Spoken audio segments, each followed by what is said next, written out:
तो फिल्म की शुरुआत क्लब में बैठे हुए किंग से होती है, जिस पर बाहर खड़े कई लोगों ने नजर रखी हुई थी। उसी दौरान उससे सीक्रेटली एक लड़की मिलने के लिए आई। बाहर खड़े लोगों ने उस लड़की के बारे में अपने बॉस को बताया तो उसने कहा, ये बूढ़ा ऑफिसर हमारे बारे में किसी को बताने वाला है, इन दोनों को ही खत्म कर दो। अंदर किंग जिससे मिला था वो एना थी, एक बाउंटी हंटर। वो पैसों के लिए लोगों को मारती थी। किंग उसे एक पिक्चर दिखाकर इस फैमिली को ढूंढने को कहता है, मगर एना इनकार कर देती है क्योंकि उसका काम सिर्फ लोगों की जान लेना था, वो किसी का पता नहीं चला सकती थी। अभी ये लोग बात ही कर रहे थे कि किंग ने एना के पीछे उन्हीं लोगों को देखा जो बाहर से इन्हें मारने के लिए आए थे। किंग ने एना से भाग जाने को कहा और खुद भी वो जाकर वॉशरूम में छुप गया। यहाँ जितने लोग उसे मारने आए थे उसने अकेले ही सबका सामना किया और जब क्लब से बाहर निकला तो देखा कि एना ने बचे हुए लोगों को भी मार दिया था और खुद वो जा चुकी थी। जो आदमी किंग को मरवाना चाहता था उसका एक स्नाइपर अभी भी कार में छुपा था, जो आखिर किंग को गोली मारकर उसकी जान ले लेता है। उसकी मौत की खबर अभी सुबह उसकी कलीग मेडिना को मिली, जिससे जाकर बॉडी की पहचान की। मेडिना जब उसकी बॉडी को देख रही थी तो उसके बाजू पे लिखा एक मैसेज उससे मिला कि अकाउंटेंट को ढूंढो। अब मेडिना जब किंग के घर गई तो दीवार पे लगी कई तस्वीरों से उसने जाना कि किंग किसी केस की इन्वेस्टिगेशन कर रहा था, जिस केस से काफी मर्डर्स भी जुड़े थे। वो खुद अब ये घर रेंट पे ले लेती है किंग का अधूरा काम पूरा करने के लिए, और किंग की चीजों में उसे एक पिक्चर के पीछे दी अकाउंटेंट यानी क्रिश्चियन वुल्फ का नाम नजर आता है, जिसको किंग ढूंढना चाहता था। फाइनली अब हमें क्रिश्चियन वुल्फ को दिखाया गया जो एक वैन में रहता है। उसने अपना बाइक, अपने वेपन, सभी कुछ इसी वैन में रखा हुआ है। खैर एना क्रिश्चियन के बारे में पता चलाती है और एक कंपनी में कॉल करके क्रिश्चियन के बारे में पूछती है तो लेडी उसे जवाब देती है कि इस नाम का कोई इंसान हमारे इंस्टीट्यूट में काम नहीं करता। मेडिना ने कहा इम्पॉसिबल, उसके सभी कॉन्टेक्ट्स इधर के ही हैं। ऊपर हम देखते हैं कि कोई उनकी ये फोन वाली बातें सुन रहा था। कॉल ट्रेस करते हुए उसने पता चलाया कि बात करने वाली लड़की मेडिना है और इस टाइम किंग के घर से बात कर रही है। उसने यहाँ मेडिना और किंग दोनों के बारे में ही पता चला लिया कि वो क्या करते थे। है अगले सीन में हम उस स्नाइपर को देखते हैं जिसने किंग को मारा था। वो एक मछली वाले से जाकर मिलता है जो दरअसल उनका बॉस बर्क है, जो अपनी आइडेंटिटी छुपाने के लिए बस ये काम करता है। वो इस टाइम वुमेन ट्रैफिकिंग करता है, यानी लीगली इंसानों की स्मगलिंग करता है। इस चीज की खबर किंग को भी थी, जिसे बर्क ने मरवा दिया था। अब बर्क ने अपने स्नाइपर टॉम से कहा कि उस लड़की को भी किसी तरह पकड़कर मार दो जो उस दिन भागी थी। तुम उस लड़की को जानते नहीं हो, वो बहुत खतरनाक है। एक मर्तबा पहले भी उसने मेरे साथियों के ऊपर हमला किया था, बहुत से लोग मारे गए थे पर मैं बच गया। अब मुझे पता है कि वो मुझे मारने की तैयारी में है, उससे पहले ही तुम मुझसे मार दो। वो अब एक और आदमी के बारे में टॉम को बताता है जो उस दिन किंग से मिला था। बर्क उसे भी मारने का ऑर्डर दे देता है। अगले सीन में जब मेडिना अपने ऑफिस की पार्किंग में होती है तो क्रिश्चियन खुद आकर मेडिना से मिलता है। वो जानना चाहता था कि मेडिना उसकी तलाश क्यों कर रही है।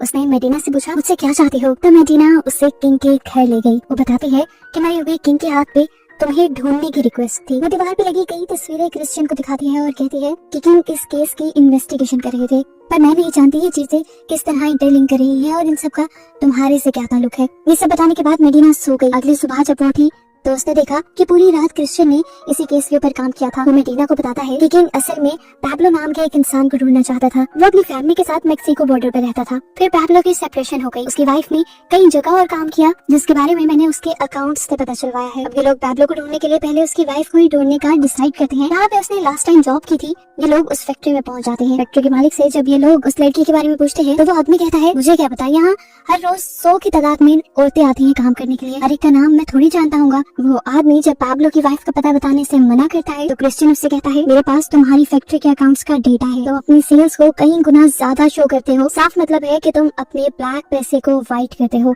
मनी लॉन्ड्रिंग करते हो। तुम उसकी बात सुनकर इस आदमी को गुस्सा आ गया। उसने क्रिश्चियन के ऊपर वार कर दिया, लेकिन क्रिश्चियन भी कम थोड़ी था।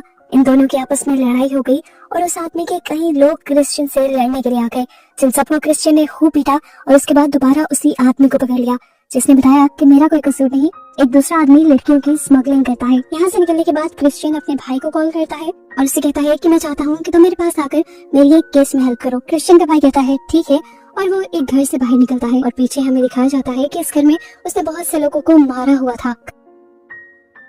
क्रिश्चियन अब उसके पास आता है और उसे अपनी केस की डिटेल्स बताता है। सारी केस को सुनने के बाद क्रिश्चियन का भाई यहाँ पर 3 लड़कियों को बुलाता है। तीनों ही लड़कियों को पहले पैसे दे देता है और फिर इनसे मार्क के बारे में पूछता है। तो लड़कियां घबरा गई यहाँ पर। इसलिए ने कहा मैं तुम्हें उसके बारे में बता सकती हूँ, लेकिन अगर तुम मुझे पैसे दो तो। भाई मेडिना अपने साथी से बात कर रही थी। वो किंग के मर्डर की फुटेज देख रहे थे पर अभी तक ये नहीं जान पाए थे कि उस पर गोली किसने चलाई थी। इतनी देर में मेडिना के ऑफिस से उसे पता चलता है कि पैब्लो जिसकी फैमिली की तस्वीर किंग लिए उसे ढूंढ रहा था, पता चलता है कि उसके डैड को भी किसी ने मार दिया है और किंग को पैब्लो और उसकी फैमिली को ढूंढने का काम भी पैब्लो के डैड ने ही दिया था।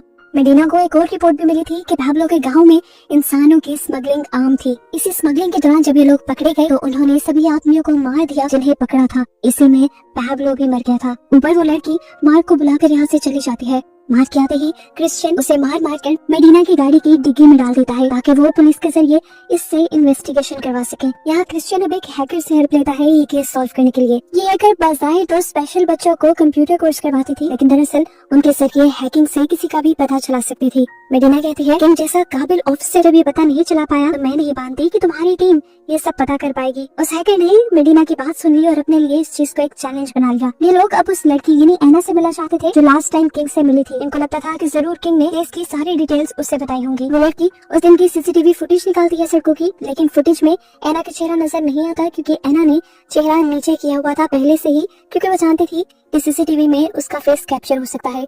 सभी लोग डरे हुए थे लेकिन एना नहीं। ये लड़की नोटिस करती है कि इसी सड़क पर एक औरत ने उस दिन सेल्फी ली थी जिसके पीछे से एना गुजरी थी। वो अब उस लड़की के फोन और कंप्यूटर को हैक करते हुए उस लड़की की तस्वीर के पीछे से एना का फेस देख लेती है। इस पिक्चर की आगे इन्वेस्टिगेशन करते हुए हैकर को पता चला कि एना जहाँ पर भी जाती थी वहाँ जरूर कुछ मर्डर करके आती थी। अभी तक इन लोगों को एना का नाम नहीं पता था। ये लोग एना का नाम ढूंढने की बहुत कोशिश करते हैं लेकिन नहीं ढूंढ पाते। घर में क्रिश्चियन का भाई इनके लगाए सारे फोटोग्राफ्स देखता है और बताता है कि यहाँ पे जितने भी लोग मारे गए हैं जरूर उनको भी इसी लड़की ने मारा है, क्योंकि इन लाशों के मारने का स्टाइल बिल्कुल सेम है। मेडिना पूछती है तुमने ये सब कैसे पता चलाया? तो वो लड़का साफ बता देता है कि मैं भी एक किलर हूँ। ये सुनकर मेडिना के होश उड़ गए और मेडिना यहाँ से चली गई क्योंकि वो एक क्रिमिनल के साथ काम नहीं कर सकती थी। वो अब जेल में जाकर मार्क से मिलती है जो अपने वकील के साथ यहाँ आया हुआ था। मेडिना मार्क से इन्वेस्टिगेशन शुरू करती है और पूछती है कि साफ साफ बता दो कि तुमने इन लड़कियों को किससे खरीदा था, नहीं तो जेल की लंबी सजा कटवाऊंगी। मेडिना उसके सामने पैब्लो की फैमिली की पिक्चर भी रखती है और उसे देखकर ये आदमी बता देता है कि मैंने इसकी वाइफ को खरीदा था। मेडिना ने पूछा अब वो कहाँ है? तो उसने बताया मैं नहीं जानता, काफी अर्से पहले वो मेरे से भाग गई थी, लेकिन फिर एक मिनट पर मुझे खबर मिली थी कि वो पास के ही हॉस्पिटल में काफी अर्सा तक हॉस्पिटलाइज रही। मेडिना अब उस आदमी का नाम दोबारा पूछती है जिससे वो लड़कियों को खरीदता था।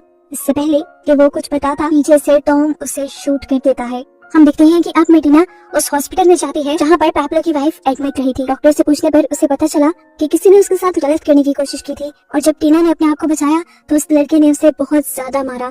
चोट उसके दिमाग पे लगी जिसकी वजह से उसकी याददाश्त चली गई। इस एक्सीडेंट में उसके चेहरे की हालत भी काफी बिगड़ गई थी। डॉक्टर बताते हैं कि उसके दिमाग के ऑपरेशन के साथ साथ उसकी फेस की सर्जरी भी की गई थी। डॉक्टर बताते हैं कि उसका इम्यून सिस्टम बहुत ज्यादा अच्छा था, उसने बहुत जल्दी रिकवरी की और वो पहले से कहीं ज्यादा अच्छा परफॉर्म भी करने लगी। या कह लें कि वो बहुत ज्यादा सहन भी हो गई। मेडिना डॉक्टर के पास मौजूद सारा डाटा देखती है और उसे पता चलता है कि टीना और कोई नहीं बल्कि एना ही है जिससे उस दिन किंग मिले थे और वही बाउंटी हंटर बनी थी। अपने आप को आजाद करवाने के लिए उसने सबसे पहला मर्डर हॉस्पिटल के गार्ड का किया था। जिस टाइम पे मेडिना और डॉक्टर ये बात कर रहे थे हम देखते हैं कि क्रिश्चियन की साथी हैकर भी ये पूरा कंप्यूटर हैक कर लेती है और ये सारी इन्फॉर्मेशन उसके पास भी चली जाती है। यहाँ क्रिश्चियन के भाई को एक अलर्ट मिलता है। डार्क वेब से उसे पता चलता है कि एना को किसी ने मेडिना को ही मारने का कॉन्ट्रैक्ट दिया है। अभी बात क्रिश्चियन को भी पता चल जाती है और क्रिश्चियन मेडिना को बचाने के लिए उसके घर की तरफ भागता है। यहाँ हम देखते हैं कि एना पहले से ही उसके घर पे पहुंच चुकी है और वो मेडिना को मारने के लिए उसके ऊपर हमला करती है। लेकिन मेडिना भी कोई आम लड़की नहीं थी, उसे अपने आप को डिफेंड करने की पूरी ट्रेनिंग दी गई थी जिसकी वजह से वो फिलहाल के लिए अपनी जान बचा लेती है। और इतने में ही एना की नजर यहाँ पर मौजूद एक पिक्चर पे चली जाती है जो दरअसल उसी की फैमिली की थी। ये पिक्चर्स देखकर उसे सारा कुछ यानी अपना पास्ट याद आने लगता है।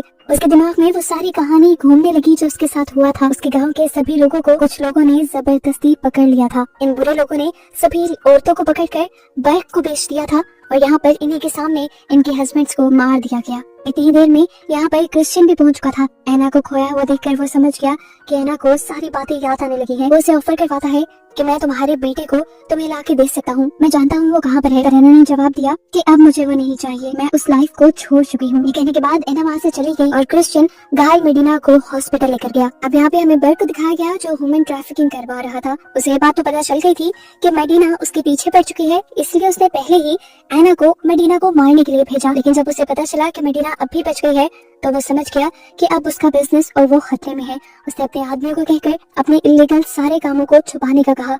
और यहाँ से सभी बच्चों को किसी दूसरी लोकेशन पे शिफ्ट करने का ऑर्डर दिया। अब क्रिश्चियन को भी अंदाजा था कि भाई खामोश नहीं बैठेगा, उन सब लोगों की जिंदगी खतरे में पड़ जाएगी जिन जिनको उसने बंदी बनाया हुआ है। इसलिए वो अपने भाई के साथ उन बच्चों को बचाने के लिए निकल जाता है। क्रिश्चियन की हैकर ने सब कुछ पता चलाते हुए उन्हें बताया कि मेक्सिको बॉर्डर के थोड़ा सा आगे उसने एक बस को देखा है जिसमें बहुत सारे बच्चे जा रहे हैं और ये सारे जरूर बर्ग से ही लिंक्ड है। क्रिश्चियन हैकर से कहता है तुम पता चलाने की कोशिश करो वो इन बच्चों के साथ करेगा क्या। तो वो हैकर पता चलाती है कि कुछ ही दूरी पर बर्ग एक बहुत बड़ा गड्ढा खुदवा रहा है जिसके अंदर वो इन सारे बच्चों को जिंदा दफन कर देगा। क्रिश्चियन अब जल्दी से उन बच्चों को बचाने के लिए अपनी कार लिए बर्ग की इस जगह पे पहुंच गया।